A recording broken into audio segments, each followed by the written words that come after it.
నేను ఇప్పుడు కూడా చెప్తున్నా మా మంత్రులకి అందరికీ అక్కడ విర్రవేగొద్దండి, భూమి మీద నడవండి, ఆకాశం నడవద్దండి. ప్రజలకు మనం సేవ చేయాలి కానీ మనం ప్రజలకు సేవకులు కానీ పెత్తందారులు కాదు. ఆ విషయం గుర్తుపెట్టుకోమని అందరికీ ఎప్పటికప్పుడు హితబోధ చేస్తున్నా. అందుకే ఒక మాట అన్నాను నేను, సిబిఎన్ 95 2024 కాదు, సిబిఎన్ 95లో ఏ విధంగా పనిచేశాడో అదే విధంగా పనిచేస్తానని నిన్నే చెప్పాను. ఆ రోజుట్లో మీరు నాతో తిరిగిన వాళ్ళు ఇక్కడ ఈ గడ్డ మీద చూసుంటారు. 90 రోజులు తిరిగాను హైదరాబాద్ లో. ఆకస్మిక తనిఖీలు తెల్లవారుజామున లేచి అందరి తలుపు తట్టి నిద్ర లేపి సమస్యలు తెలుసుకుంటూ పరిష్కారం చేసిన రోజులు అవన్నీ. అలాంటివి చాలా చేశాం. ఆ రోజు చేసిన కార్యక్రమాలే మీరు చూస్తే శ్రమదానం, అదే మరి జన్మభూమి, అదే మారిగా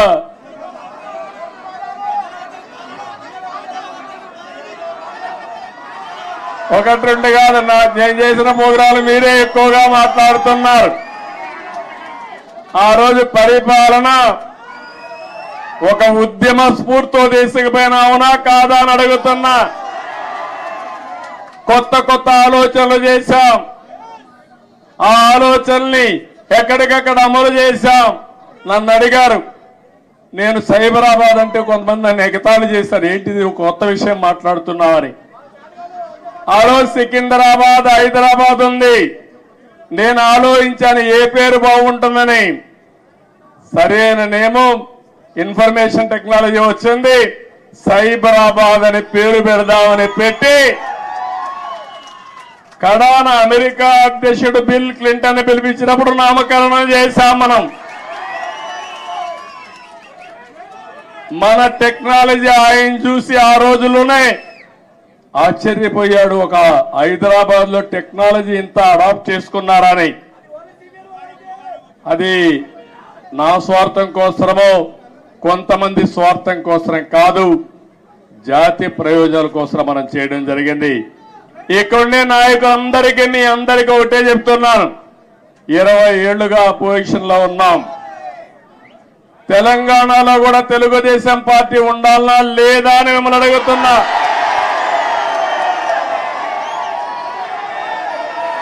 తెలుగు వారి ప్రయోజనాల కోసం తెలుగుదేశం పార్టీ ఉండాలనా లేదా అని మిమ్మల్ని అడుగుతున్నా. తెలంగాణ గడ్డ పైన పుట్టిన పార్టీ ఉండాలనా లేదా అని అడుగుతున్నా. తప్పకుండా ఇక్కడ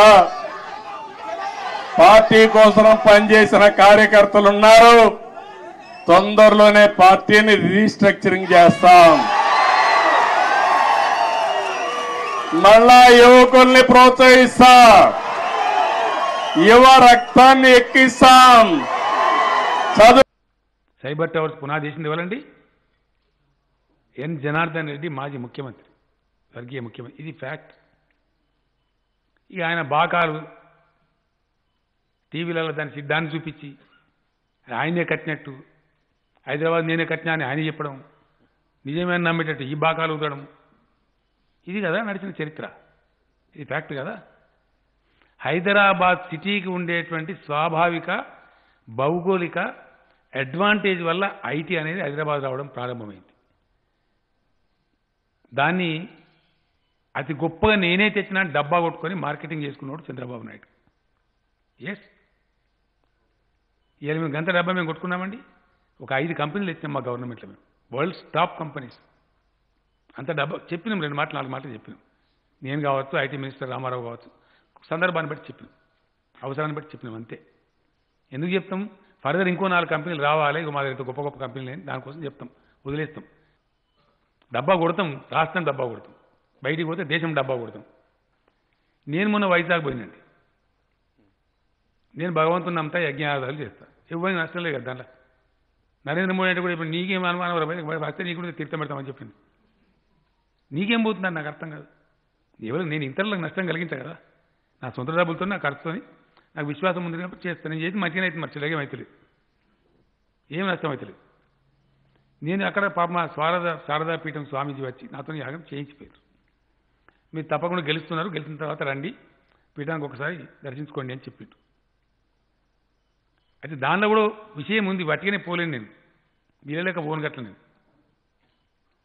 నేను చేసింది రాజశ్యామల యాగం. ఆ రాజశ్యామల అమ్మవారి మందిరం ఎక్కడ లేదు, ఒక వైజాగ్లో ఆ పీఠంలోనే ఉంది, వేరే ఎక్కడ ఉండవు, రేర్ ఉంటుంది.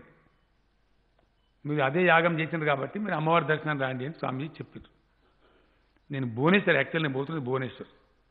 స్వామీజీకి ఫోన్ చేసి మరి ఇట్లా పోతున్నా, మరి ఉదయం తమ దగ్గరికి వచ్చి నుంచి పోతా అంటే ఇక్కడనే అన్నం పెడతాం, అన్నం కూడా ఇక్కడ భోజనం చేసిపోండి, మీరు దర్శనం చేసుకొని చెప్తాం.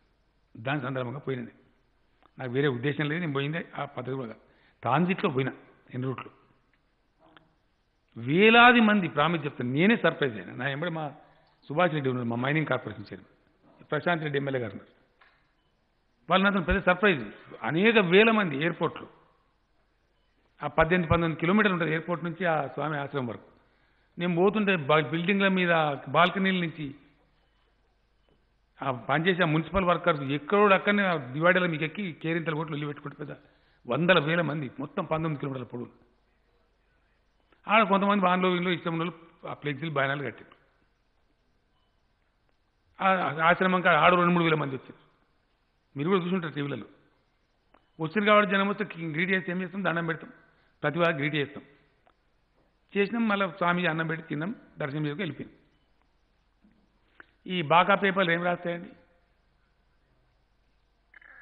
మీరు చూసినారుగా వార్తలు, నేను భువనేశ్వర్లో చూసిన. ఒక బాకా పేపర్ ఏమో వైకాపా వాళ్ళు అడవుడు చేసినారు, ఇంకో బాకా పేపర్ ఏమో వెలమ వాళ్ళ అడవుడు చేసినారు. ఇది నీతా? వెలుమల దమ్మని అక్కడ ఉంటే వెలుమల ప్రజలు గారా అండి, వాళ్ళ ఆంధ్ర ప్రజలు గారా? వాళ్ళ దమ్మని స్వాగతం చెప్పకూడదా? ఇంత కుట్రనా, ఇంత కక్షనా? నేను అడిగిన అక్కడ ఏమైనా నేను వస్తే గింత వెల్కని చెప్తారు ప్రజలంటే వీళ్ళు మా వాళ్ళు చెప్పిండ్రు, సార్ మీరు చంద్రబాబు నాయుడిని మొన్న పొల్లు కొట్టినందుకు వీళ్ళని సంతోషంగా ఉన్నారేడా? నిజమానంటే నిజం సార్, మా దగ్గర ఘోరం కొడిస్తాం, తెలంగాణలో దారుణమైన ఓటమే మా దగ్గర నాంది ప్రస్తావన. మా దగ్గర ఆడదబ్బ 4 సీట్లు ఎక్కువ వచ్చే పెద్ద బాకాలు ఊదురు, మీరు మంచిగా తన్ని పంపించండి సార్ అని చెప్పారు.